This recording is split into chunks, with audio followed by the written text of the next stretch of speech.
Hello everyone, নতুন একটা mini blog নিয়ে তোমাদের সামনে আবারও চলে এলাম।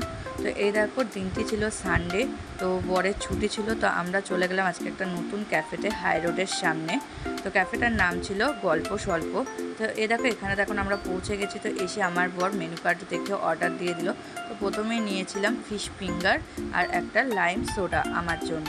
তো সেটা খেতে খেতেই তারপরে আমার বর অর্ডার করে দিয়েছিল গরম গরম 2 কাপ কফি। তো কফিটা তো দেখতে খুব সুন্দরই ছিল, খেতেও ততটাই সুন্দর ছিল। দেখো এখন আমার পর কফিটা খেয়ে নিল। তো তারপর চলে এসেছিলো মাঞ্চুয়ান চিকেন নুডলস।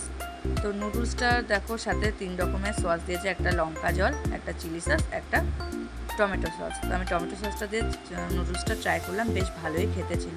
তো ওদিকে দেখো আমার বর আর ছেলেও খেয়ে নিচ্ছে। তো জায়গাটা যদিও একটু ছোট ছিল, তো ভালো ছিল। তো এখন আমাদের খাওয়া দাওয়া হয়ে গেছে, তো টাটা করে বাড়ি চলে আসছে। তো দেখা হবে নেক্সট মিনি ব্লগে।